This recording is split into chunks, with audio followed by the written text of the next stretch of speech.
Olá, tudo bem? Estamos de volta aqui mais uma vez para darmos continuidade ao nosso estudo da lição desta semana. Para você que está chegando agora, nós fazemos aqui um resumo da semana, né? Então vamos fazer agora o resumo da lição de número 6, que tem como título O Amor de Deus pela Justiça.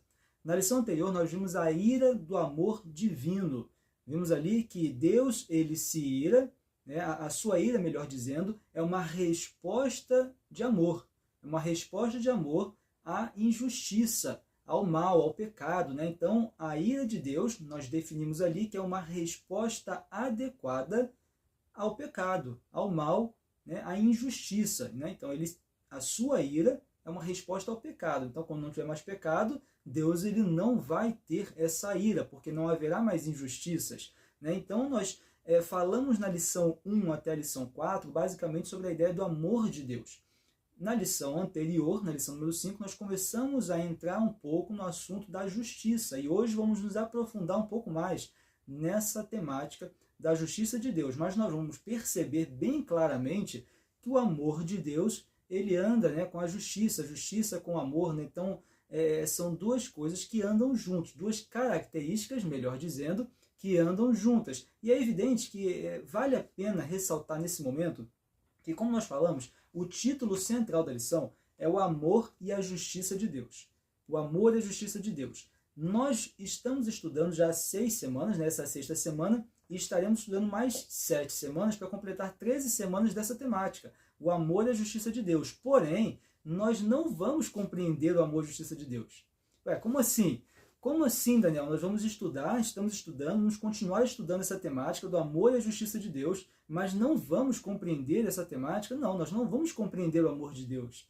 Não vamos entender de forma clara o amor e a sua justiça. Nós compreendemos a essência. Compreendemos a essência do seu amor, né? O que rege a justiça de Deus, né? Qual é o fundamento do seu governo. Nós estudamos na lição 4, se eu não me engano, trouxe a analogia que nós ressaltamos, né, relembramos na lição anterior, sobre a ideia do amor de Deus, ali quando Isaías ele traz de forma exemplificada o amor de uma mãe para com seu filho, lembra? Nós lembramos isso na lição anterior. Né? Então Isaías ele fala, não tem o amor de uma mãe pelo seu filho, né? Que dentro do contexto humano talvez seja o amor mais profundo que exista, o maior amor que exista é o amor de uma mãe para com seu filho. Bem, por mais que algumas mães abandonem os seus filhos e não demonstrem esse amor profundo ao seu filho, nós entendemos que no contexto humano o amor mais profundo é de uma mãe para com seu filho. Entende isso? Entendeu? Beleza, o amor da mãe para com seu filho. Então, Deus, ele ama mais do que uma mãe ama o seu filho. O amor de Deus é mais profundo ainda. Ou seja, nós não compreendemos de fato essa profundidade, esse amor, né, literalmente, mas entendemos a essência. A ideia é essa. O amor e a justiça de Deus, nós vamos entender a essência. Não queira entender realmente, literalmente, o amor de Deus e a sua justiça. Nós precisamos entender a sua essência. Para quê? Para confiar. Então, entendemos a essência do amor e a justiça de Deus para confiar no seu amor e na sua justiça. Essa é a ideia. Não vamos entender literalmente, mas vamos passar a confiar que o amor e a justiça de Deus são perfeitos. Por mais que nós não compreendamos totalmente, nós passamos a confiar no seu amor e na sua justiça, a partir do entendimento da essência do seu amor e sua justiça. A ideia é essa. A ideia é essa. E aí, na lição anterior, então, nós vimos a questão da ira de Deus, que é a resposta adequada à injustiça. Então, Deus ele vai responder à injustiça com a sua justiça, que é baseada no seu amor. E a lição dessa semana vai tratar um pouco dessa questão. A lição ela começa nos falando dos deuses do Antigo Oriente Próximo, que eram inconstantes, eles eram imprevisíveis, eles eram imorais, tão imorais esses deuses eram, que eles ali ordenavam coisas absurdas, como, por exemplo, o sacrifício de crianças. São coisas totalmente imorais, coisas absurdas.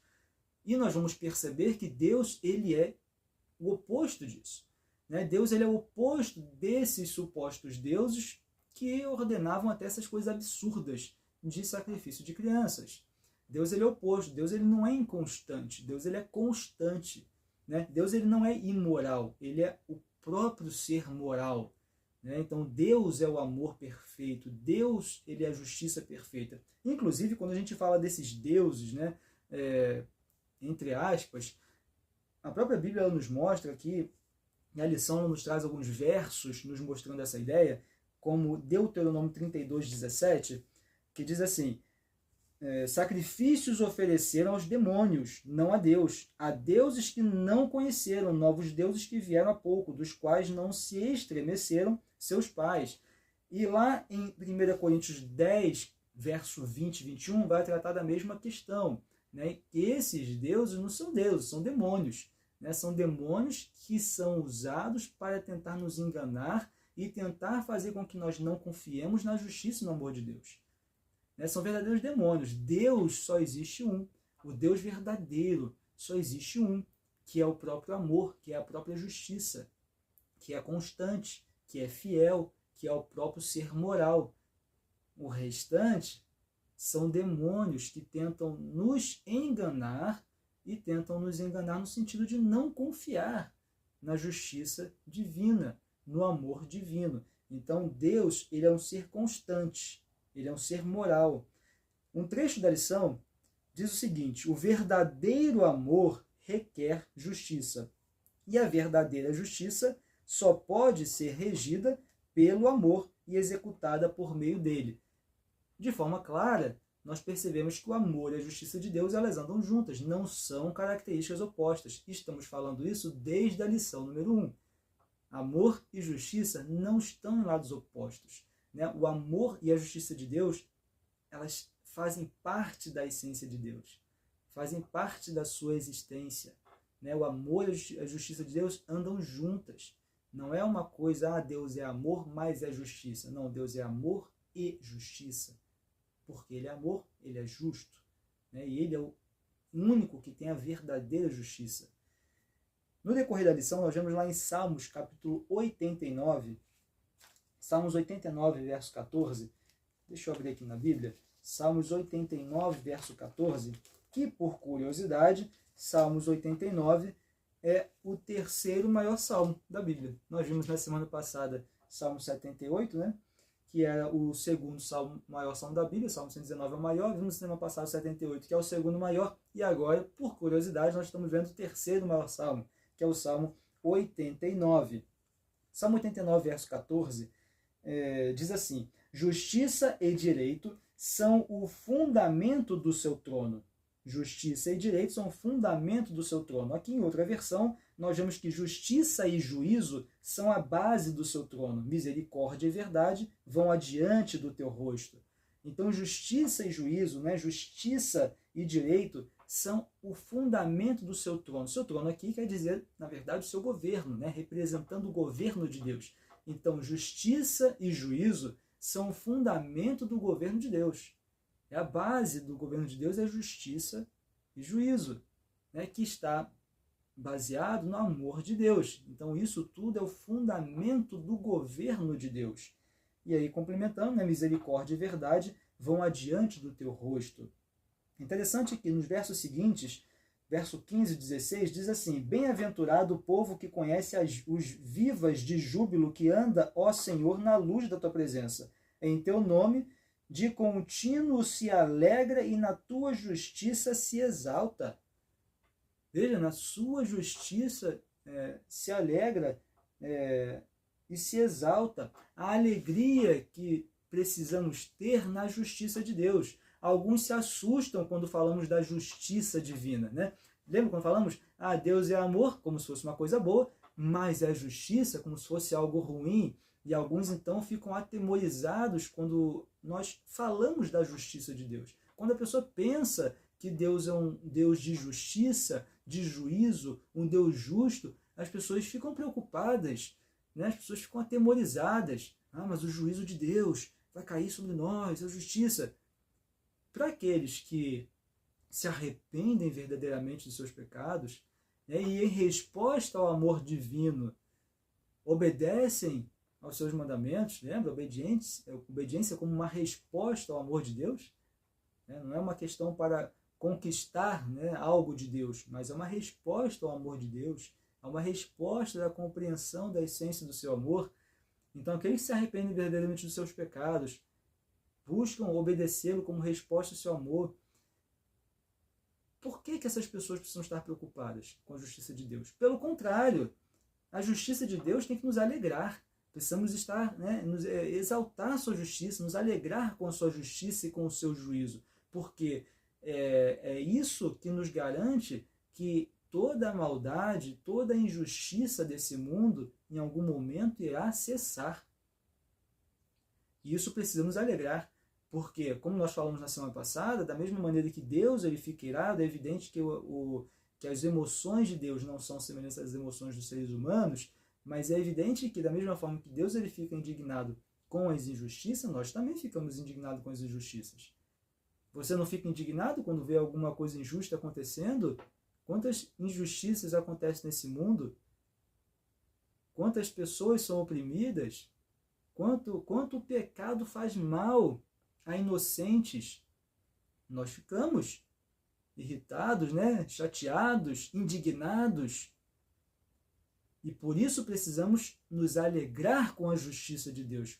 Porque essa é a garantia de que todo o mal e toda injustiça um dia irão cessar. No verso da semana, em Jeremias capítulo 9, verso 24, vou até abrir aqui direto na lição, o verso da semana, Jeremias capítulo 9, 24, diz assim: mas aquele que se gloria, glorie-se nisto, em me conhecer e saber que eu sou o Senhor e faço misericórdia, juízo e justiça na terra, porque destas coisas me agrada, diz o Senhor. Então, aquele que se gloria, glorie-se nisto, conhecer a Deus, seu juízo, sua justiça na terra. Essa é a certeza que temos de que Deus é um Deus justo, de juízo, e isso precisa, então, nos alegrar, não é para nos preocupar.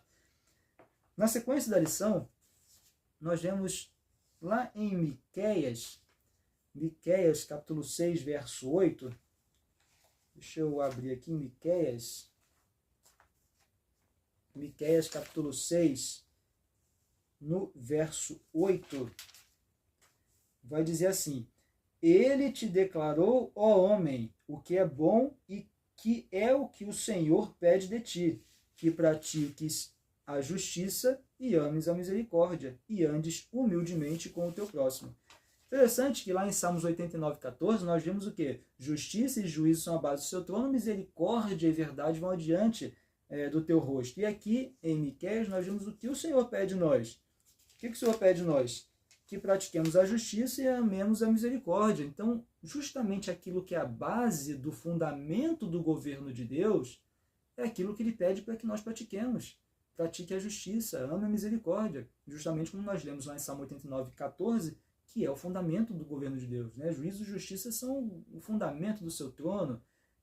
Misericórdia e verdade vão adiante do teu rosto. Então, veja, aquilo que é o fundamento do governo de Deus é aquilo que ele nos ordena que pratiquemos. Muito interessante isso, E interessante que nós, compreendendo a ideia da justiça de Deus, a ideia do juízo, da sua justiça, a Bíblia nos traz, a palavra de Deus nos traz vários textos, várias ideias, que nos trazem tranquilidade em confiar nessa justiça de Deus, acreditando que ele é o único ser justo de fato, o que traz a verdadeira justiça. Como nós falamos, nós talvez nem consigamos, é evidente que nós não vamos conseguir compreender literalmente a sua justiça, mas precisamos confiar na sua justiça. Entende que a gente não precisa entender 100% alguma coisa para confiar naquilo. E quando se trata do amor de Deus e da sua justiça, como nós falamos no início da lição, nós não vamos entender completamente. Mas a lição, ela nos traz ferramentas, através da palavra de Deus, para que nós confiemos nesse amor e nessa justiça. Então, por que nós podemos confiar na justiça de Deus? Lá em Deuteronômio 32, deixa eu abrir aqui, Deuteronômio 32, foi um capítulo que nós já lemos, mais um verso anterior, Deuteronômio 32, verso 4, Deuteronômio 32, no verso 4, diz assim: eis a rocha, suas obras são perfeitas, porque todos os seus caminhos são juízo. Deus é fidelidade e não há nele injustiça. é justo e reto. Deuteronômio, um livro que nós já sabemos que foi o momento que Moisés ele traz ali instruções ao povo, né, ele instrui o povo antes do povo herdar a terra prometida, e Moisés ali, dentro dessas instruções, ele então tem esse cântico de Moisés, e dentro desse cântico ele mostra, né, que Deus é um Deus perfeito, suas obras são perfeitas, não há injustiça nele, é um Deus fiel, justo e reto, e precisamos confiar nisso. Lá em Salmos 92:15 vai trazer também a mesma ideia. Então, podemos confiar na justiça de Deus? É evidente, porque nele não há injustiça. Nós temos ainda que o caráter de Deus, ele é imutável. Lá em Malaquias, capítulo 3, verso 6, Malaquias, capítulo 3, verso 6, Malaquias 3,6 diz o seguinte: porque eu, o Senhor, não mudo, por isso vós, ó filhos de Jacó, não sois consumidos. Aqui então, Deus, né, deixando claro que Deus ele não muda. Não muda em quê? Não muda o seu caráter. O seu caráter é imutável. E aqui é interessante que no decorrer do texto você vê que eu não mudo, por isso vós, ó filhos de Jacó, não sois consumidos. Então mostrando a imutabilidade do caráter de Deus e o seu amor. Porque ele não muda, porque o seu caráter não muda, ele então não destrói, né? não consumiu ali, não destruiu os filhos de Jacó. É interessante isso. Então, a sua imutabilidade do seu caráter e o seu amor aqui nesse verso. E talvez alguns pensem, mas tem textos, tem alguns momentos na palavra de Deus onde nós vimos que Deus ele muda, se arrepende de ideia. Nós vamos falar isso logo na sequência. E é importante nós compreendermos que aqui nesse texto a ideia é claramente da imutabilidade do caráter de Deus. Porque logo no verso seguinte, inclusive, no verso 7, então Malaquias 3, verso 7, diz assim: desde os dias de vossos pais vos desviastes dos meus estatutos e não os guardastes. Tornai-vos para mim e eu me tornarei para vós outros, diz o Senhor dos Exércitos. Então veja, Deus ele muda no sentido do relacionamento humano. Então, dependendo da resposta dos seres humanos, é evidente que ele vai, então, também mudando. Então, quando ele fala, né, que o seu povo foi desobediente, desobedeceu os seus estatutos, e aí ele diz, tornai-vos para mim e eu me tornarei para vós outros, diz o Senhor. Então, se o povo, né, tornasse para Deus, ele tornaria para o povo. Se o povo não vier para Deus, Deus também ele vai ter um relacionamento diferente, dependendo da resposta do povo, dependendo da resposta dos seres humanos. Então, o seu caráter não muda, a sua essência não muda, o seu amor não muda, a sua justiça não muda. Mas é evidente que dentro da questão do relacionamento, sim, haverá mudanças dependendo da resposta do povo. E isso vai ficar muito claro aqui na lição de quarta-feira, quando tem a seguinte pergunta, né? Um Deus que se arrepende? Tem um Deus que se arrepende? Bem, o fato de Deus ter seu caráter imutável não quer dizer que ele não muda em nenhum contexto. Então, no contexto do juízo, é evidente que ele pode mudar de ideia em resposta ao arrependimento, né? Ou à intercessão de pessoas. Então, se há o arrependimento, há a intercessão de pessoas, é evidente que o juízo de Deus ele pode mudar, é óbvio, porque assim como na história de Jonas, que nós vimos na lição anterior, veja que o juízo de Deus era a destruição de Nínive, era a destruição da capital ali da Síria. Os assírios que tinham feito tanta maldade, era um povo que tinha feito muita maldade para com o povo de Israel, também inclusive, mas então Deus ele tem um juízo sobre Nínive de destruição, mas que era condicional. Caso o povo se arrependesse, Deus então não destruiria. Não quer dizer que Deus é um Deus inconstante, né? Mas o seu juízo ele vai depender da resposta dos seres humanos. Naquele contexto, quando Jonas leva a mensagem, que inclusive nós vimos que Jonas ele foi relutante, ele não quis levar a mensagem justamente por conhecer a misericórdia de Deus, porque na cabeça de Jonas, o povo de Nínive merecia destruição. né? O juízo humano, é o juízo do ser humano. Jonas,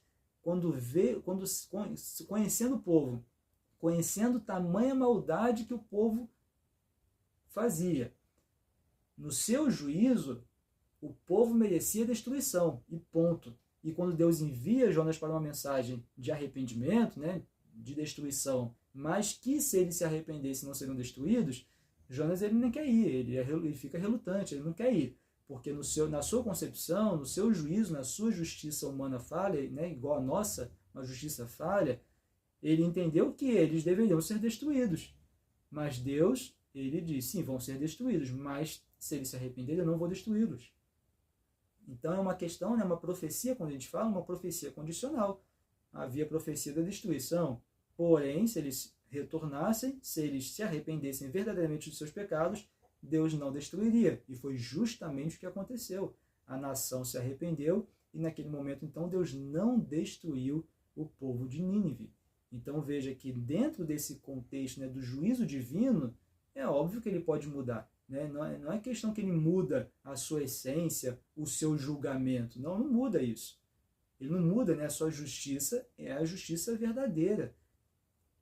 Ali é uma questão de ele vai mudar conforme o povo muda. Se o povo se arrepende, Deus então, ele, dentro do seu julgamento, ele não destruiu o povo.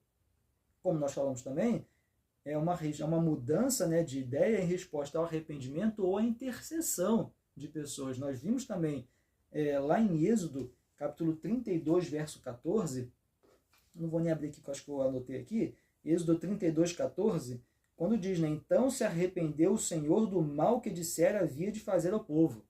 Então se arrependeu o Senhor do mal que dissera havia fazer ao povo. Nesse contexto, Moisés está intercedendo pelo povo de Israel, pelo povo hebreu, né? Moisés ele está intercedendo, o povo que pecou, que se afastou de Deus. Moisés ele intercede pelo povo e Deus então ele se arrependeu do mal que disseram havia fazer ao povo. Por quê? Porque Moisés intercedeu.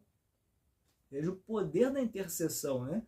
Poder da intercessão. Então a gente vê aqui que sim, Deus ele pode mudar o seu juízo conforme o arrependimento do povo, o arrependimento verdadeiro. Né, ou quando alguém está intercedendo pelo seu povo, alguém está intercedendo por alguém, e dentro do julgamento de Deus, dentro do juízo de Deus, né, ele vai mudando, ele pode mudar dentro do seu julgamento, dentro da sua justiça, que é constante. Não é uma justiça que fica mudando. Não, mas é dentro da sua justiça, o seu julgamento, ele pode mudar em resposta ao arrependimento verdadeiro do povo. Então essa é a ideia da questão de um Deus que se arrepende. Porque quando a gente fala de arrependimento, dentro do contexto humano, quando a gente se arrepende de alguma coisa, é porque nós reconhecemos que erramos em algo. Então me arrependo porque eu reconheci que eu errei em alguma coisa. Dentro do contexto divino, não é porque Deus ele reconheceu que errou em alguma coisa, porque na verdade a resposta dos seres humanos muda. Então dentro do julgamento de Deus, ele pode mudar ali o juízo, como nós vimos agora. Não é que Deus ele entendeu que errou em alguma coisa e se arrependeu. Não, eu errei, então eu me arrependo e vou voltar. Não é isso, porque Deus ele não erra. Deus é constante, ele não comete erros. Deus ele não comete erros. Nós, quando nos arrependemos, é porque cometemos um erro, percebemos, entendemos, aceitamos que erramos e nos arrependemos verdadeiramente. Deus não comete erros. É um arrependimento dentro ali do contexto da resposta que o povo dá a esse amor de Deus, o amor divino. Então, dependendo da resposta, Deus ele vai então mudar de ideia dentro do contexto do juízo divino. E em Salmo 100, verso 5, diz assim, porque o Senhor é bom, a sua misericórdia dura para sempre, de geração em geração a sua fidelidade. Então, dentro do contexto da constância de Deus. É por isso que podemos confiar em Deus, porque é um Deus constante, é um Deus que não muda. A sua misericórdia dura até quando? Dura para sempre. De geração em geração, a sua fidelidade. A sua misericórdia e fidelidade, elas duram para sempre. De geração em geração, não muda. Nós falamos no início da inconstância dos deuses do Antigo Oriente Próximo. Deus ele é um Deus constante. Ele não muda, é constante, é para sempre. Sua essência não muda, o seu caráter não muda. E isso nós precisamos entender, porque é isso que nos faz confiar na sua justiça. Porque, como nós falamos no início, já falei aqui umas 2 vezes, se eu não me engano, como nós falamos, não vamos compreender literalmente a justiça de Deus.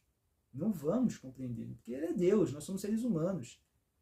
A capacidade, inclusive, que nós temos de utilizar o nosso cérebro aqui nesse mundo é uma capacidade mínima.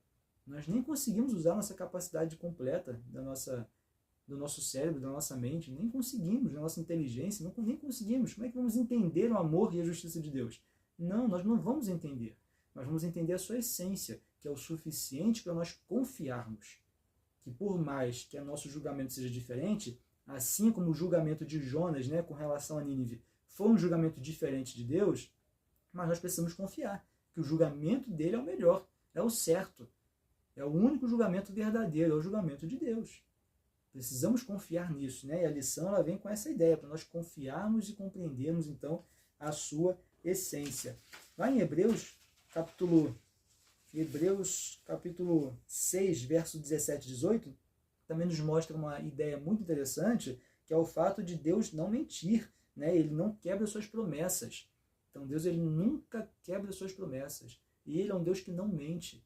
E isso nos traz, mais uma vez, tranquilidade de confiar no seu amor e no seu julgamento. E para finalizar, em resposta a esse amor de Deus, a sua bondade, fidelidade, misericórdia e justiça, nós precisamos refletir esse amor em direção a Deus e em direção ao nosso próximo. Nós estamos falando isso também desde o início do trimestre. Quando nós compreendemos a essência do amor divino, nós precisamos refletir esse amor de volta para Deus e em direção ao nosso próximo. E a lição tem abordado, praticamente em todas as semanas, essa questão prática, de como nós vamos então refletir esse amor de Deus para o nosso próximo. Lá em Mateus capítulo 5, verso 43 ao verso 48, é o último verso da lição dessa semana. Mateus 5, verso 43 até o verso 48. Diz assim: ouvistes que foi dito, amarás o teu próximo e odiarás o teu inimigo. Eu, porém, vos digo, amai os vossos inimigos e orai pelos que vos perseguem, para que vos torneis filhos do vosso Pai Celeste, porque Ele faz nascer o sol sobre maus e bons, e vir chuvas sobre justos e injustos. Porque se amardes os que vos amam, que recompensa tendes? Não fazem os publicanos também o mesmo? E se saudardes somente os vossos irmãos, que fazeis demais? Não fazem os gentios também o mesmo? Portanto, sede vós perfeitos, como perfeito é o vosso Pai Celeste. Então aqui nós temos a ideia de que o amor direcionado apenas àqueles que nos amam é um amor imperfeito. O amor perfeito é aquele amor direcionado ao nosso próximo, a todas as pessoas. Perfeição aqui não tem a ver com impecabilidade, não é nem assunto de hoje. Mas perfeição aqui não tem a ver com impecabilidade. Mas essa ideia da questão do amor de Deus, que é um amor para todos. Então, o amor perfeito é o amor que é direcionado para o nosso próximo. Quem é o nosso próximo? Todas as pessoas são o nosso próximo. Todas as pessoas.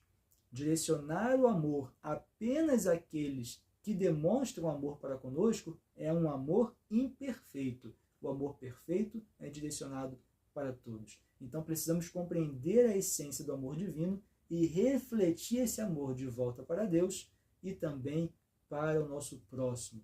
E aí sim, isso será um amor perfeito.